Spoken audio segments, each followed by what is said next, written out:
Population management పాలసీపై Andhra Pradesh అసెంబ్లీలో చర్చ జరిగింది. ఒక్కరు కాదు, ముగ్గురు పిల్లలు ముద్దు అంటూ ఉన్నారు చంద్రబాబు నాయుడు. సరిపై ఇప్పుడు మంది 1.5% TFR దాన్ని 2.1కి తీసుకెళ్ళాలి.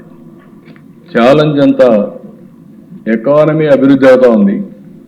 అభివృద్ధి అయినప్పుడు ఆటోమేటిక్గా డబ్బులు సంపాదించే విధానంలో పిల్లలు దొరుకునే పరిస్థితి వస్తూ ఉంది. దీనివల్ల చాలా దేశాలు ఇబ్బంది పడ్డాయి.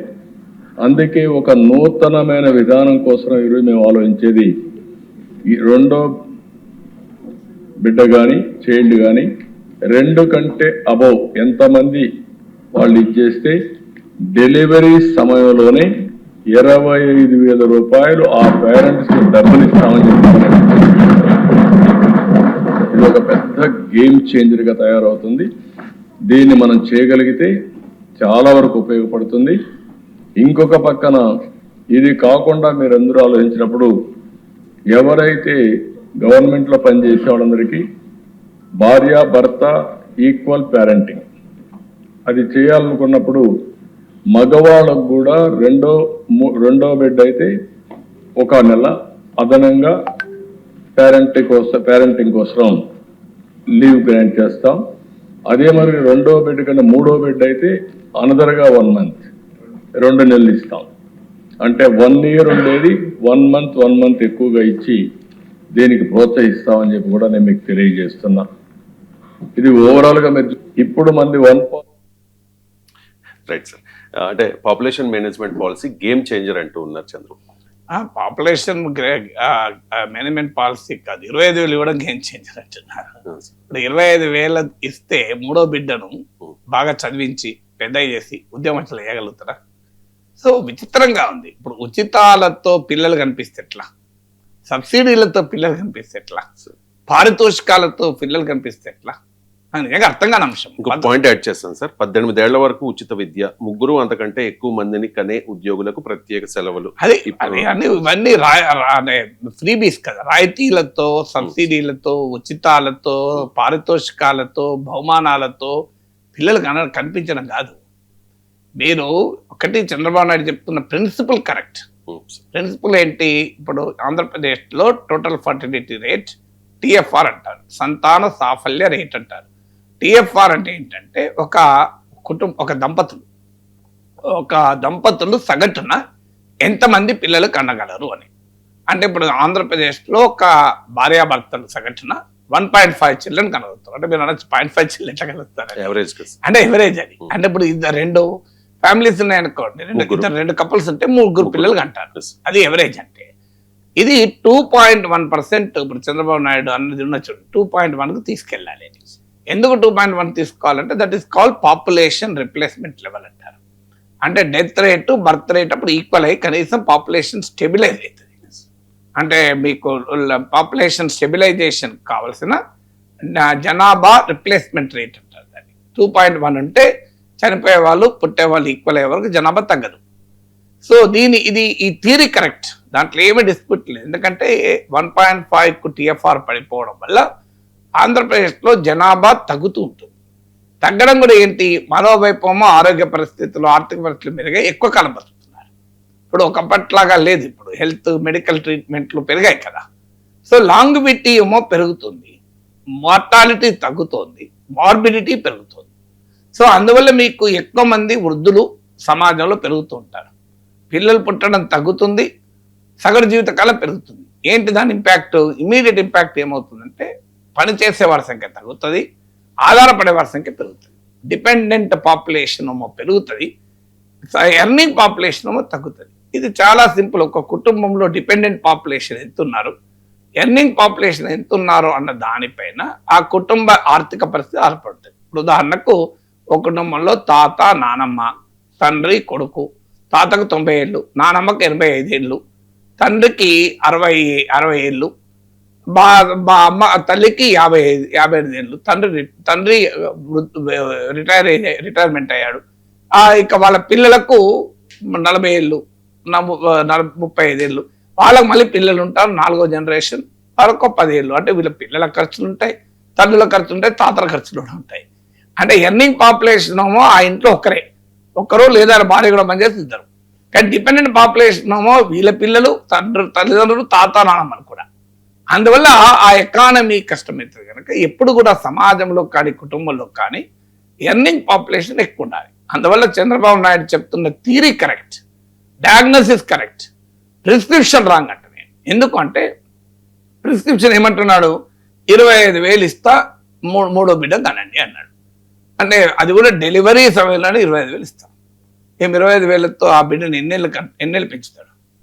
ఆ బిడ్డకు కనీసం ఆ 25,000తో పాల ప్యాకెట్లు ఎన్ని రోజులు వస్తే నాకు చెప్పాడు. సో అందువల్ల మనకు అర్థం కావాల్సింది అంటే ఇది రాయితీలతో, సబ్సిడీలతో, పథకాలతో చేసే పని కాదు. మీకు డెమోగ్రఫిక్ చేంజ్ను ట్యాకిల్ చేయాలి అంటే సోషియో ఎకనామిక్ డెవలప్మెంట్ ఉండాలి. సోషియో ఎకనామిక్ డెవలప్మెంట్ అంటే ఏంటి? Create better education. మీకు ఎప్పుడు పిల్లలు భారం కాదు, పిల్లలు ప్రయోజనం కూడా కాదు, రెండు రాంగ్ ఆర్గ్యుమెంట్. ఇప్పుడు చంద్రబాబు నాయుడు ఏమంటున్నాడు, పిల్లలు వరము, పిల్లలు ఎక్కువ మంది పుడితే డబ్బు సంపాదించవచ్చు అంటున్నాడు. నాట్ నెసెసరీ కదా. ఇప్పుడు మీకు చిన్న ఉదాహరణ చెప్తాను. ఒక కుటుంబంలో 4 పిల్లలు ఉన్నారు. పెద్ద కొడుకు ఐఐటి సెలెక్టెడ్, రెండో వాడు ఐఐఎంలో ఎంబీఏ చేస్తున్నాడు, మూడో వాడు ఎంబీబీఎస్ అయిపోయి ఆల్ ఇండియా ఇన్స్టిట్యూట్ మెడికల్ సైన్స్లో ఎండీ చేరాడు, నాలుగవ వాడు మీకు ఐఏఎస్కి సెలెక్ట్ అయ్యాడు. ఈ 4 పిల్లలు భారమా? నాకు చెప్పండి. వాడు ఐఐటి, వాడు ఐఏఎం, వాడు all India institute medical science, వాడు ఐఏఎస్. నాకు తెలిసిన కుటుంబం ఉంది ఇట్లా. నాకు తెలిసిన కుటుంబంలోనే ఇలా 4 ఉన్నారు. వాళ్ళ 4 పిల్లలు భారమా వాళ్ళ ఇంటికి? ఒక ఆర్డినరీ మిడిల్ క్లాస్ ఫ్యామిలీ 4 అన్నారు, 4 చదివించారు, ఇవాళ 4 ఈ స్థాయిలో ఉన్నారు.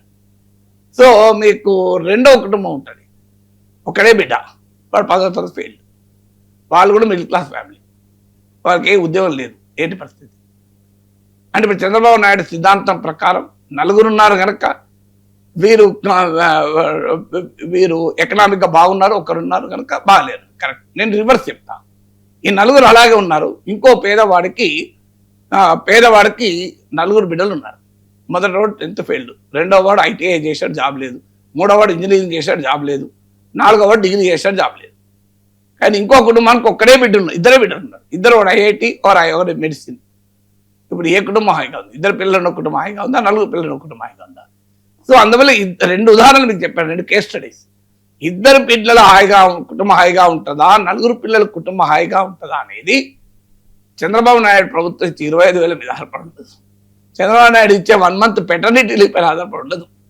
ఉండేది దేనిపైన ఆధారపడి అంటే వాళ్ళకు better skills, better education, better employment, better health facility, better living conditions పెట్టడం ద్వారా ఉంటుంది. అందువల్ల మీ ఫోకస్ పాపులేషన్ మేనేజ్మెంట్ కాదు. The problem is not population, the problem is human resources. ఇది అర్థం కావాలి మనకు.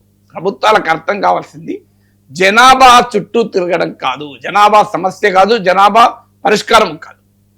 జనాభా సమస్యయా పరిష్కారమా అనేది జనాభాను మానవ వనరులుగా మార్చడం పైన ఆధారపడి ఉంటుంది.